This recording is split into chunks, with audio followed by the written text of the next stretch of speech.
Welcome to the ArmaniTalks YouTube channel, the #1 YouTube channel for you to level up your communication skills, learn the art of public speaking, social skills, and personal branding to take your message to the world.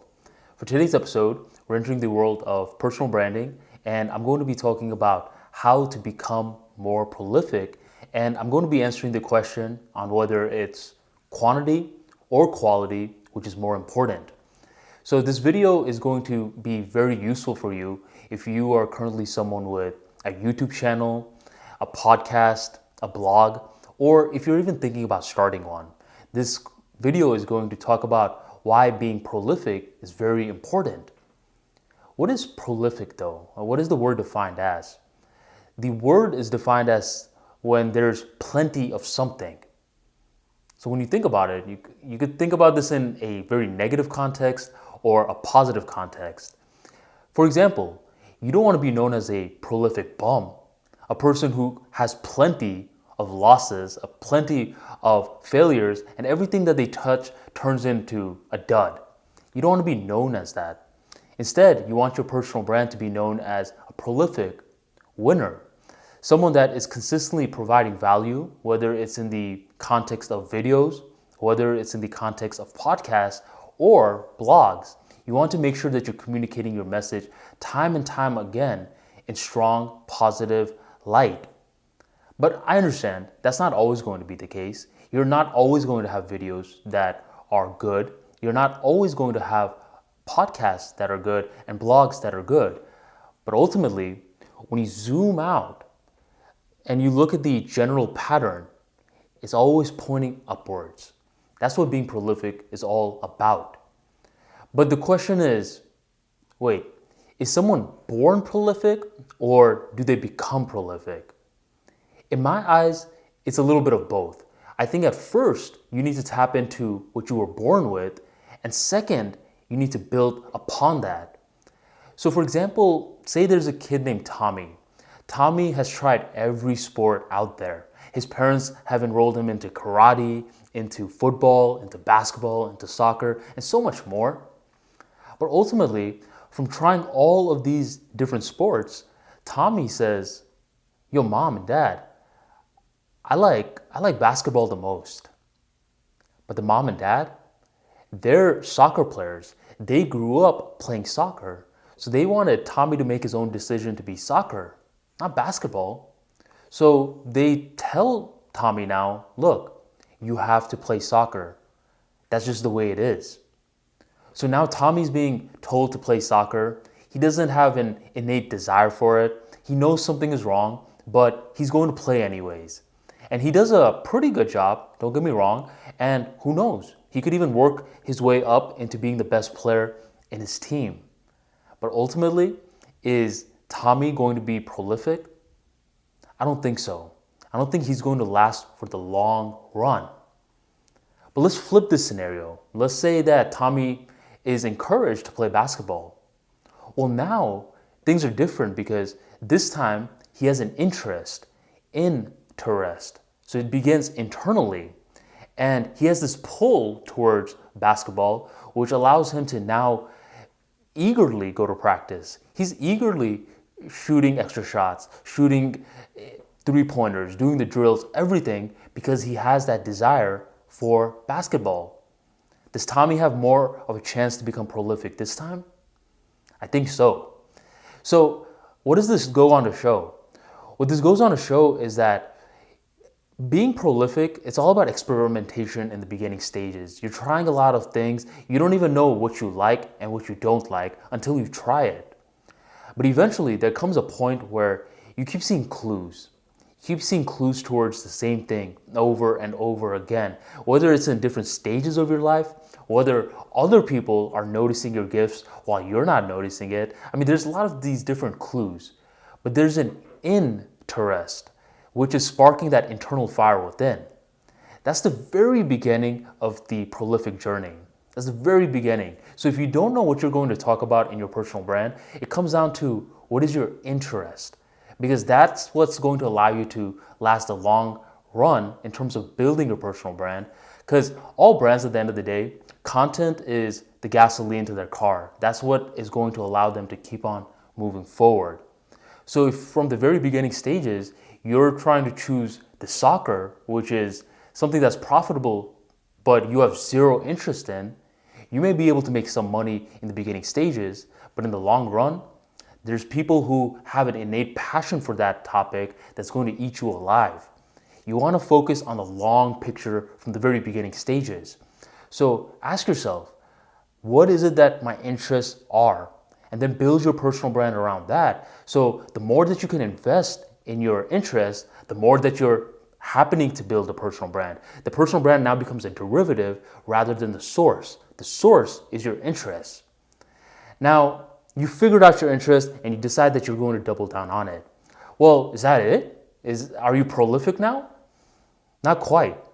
Because now this is where the work begins. It's very silly to think that quality is a final product. For example, cell phones. Well, what's a cell phone that we think of when we think of quality? Most of the mainstream, they'll say iPhones, right? iPhones have quality. We can agree on that. So if they have quality right now, do you think Apple is going to be like, well, all right, this was our last phone. We're not going to make any more phones ever again. That was our final phone. Thank you for your purchase. They will never be like that because they understand that as long as they're in business, they could keep on improving, and improving, keep on raising the quality more and more and more. So quality is not this final thing, it's this thing that's consistently evolving. So what's more important, quality or quantity? Well, who says that they were competing in the first place? The two work together. So in the very beginning stages, if you think that you're going to automatically have an iPhone, then you're in for a rude awakening. The first ever phone that came out, that shit was huge. That looked like a block. So in the beginning stages, during that time, that was their form of quality. But then they decided, all right, well, let's see if we can make it smaller. So they kept on repeating the process, released another model. The other model was not this big, but now it's this big. It was still pretty big, but at least it was smaller than the previous one, and the functionalities still held the same. So did the quality improve? Yeah. So let's keep it going.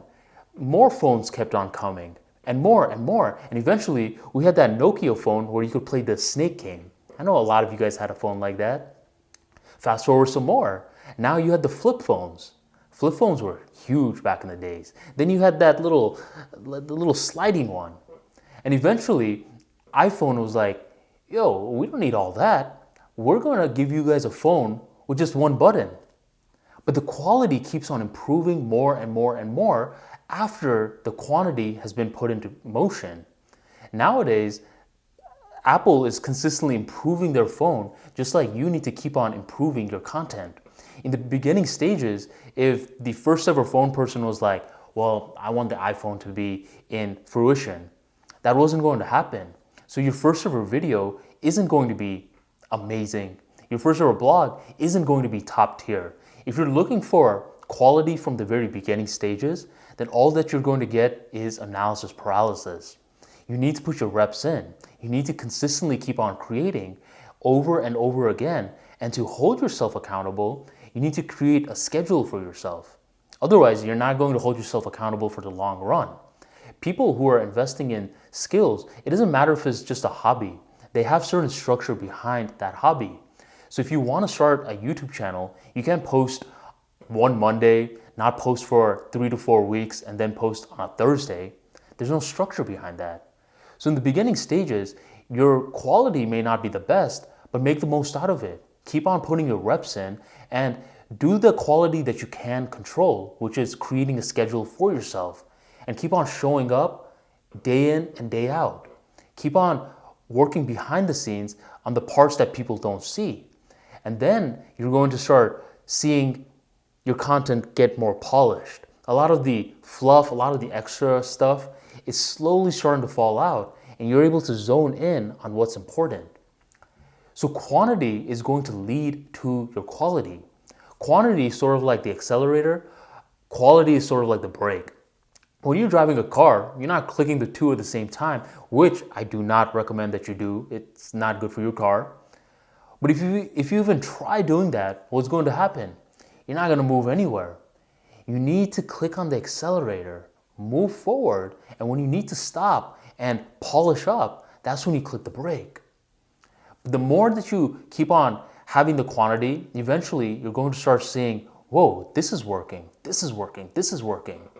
So in the beginning stages, you want to be scrappy. You want to be the person that is consistently producing. Even stuff that you don't think is good, produce it and upload it. Don't overthink it too much.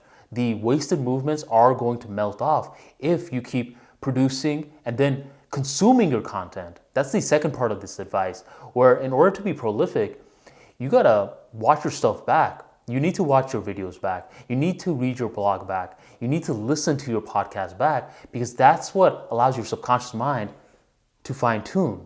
That's the second part of your evolution. So don't just create and consume afterwards. That's the cheat code on how to become more prolific.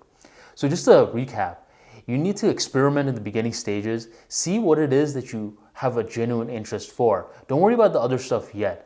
If you have a genuine interest, then you have a strong indication on this being the thing. This is the task that can make you prolific down the line. So if the interest is there, that's the very beginning. It gets everything started. Then the hard work is about to start. You have to consistently keep on producing content for your brand. You need to keep on communicating your message, not to only produce your message, but to create your message and polish it up. And the more that you keep on doing that, the more that the quality is going to be an emergent property from all the quantity behind the scenes. Like I said, no one has quality in the very beginning stages. You need to work your way up towards it. And even if you are raw talent right now, understand that you can always keep on improving. It's just a matter of practicing and watching the tapes back. So start your personal brand off in a very good light by putting in the reps, consistently keep on working, and eventually you'll see something blossom that you were not expecting whatsoever. For more tips on unlocking your inner creativity so you can keep on creating and becoming a producer in this very consumer-centric world, make sure you check out the Armani Archives Unlock Your Mindset and Creativity Edition, which you can get a copy of in the description box right on below. If today's video helps you, make sure you drop a like for me and you share this as well. Thank you for joining the Armani Talks YouTube channel, and I will catch you on the next episode.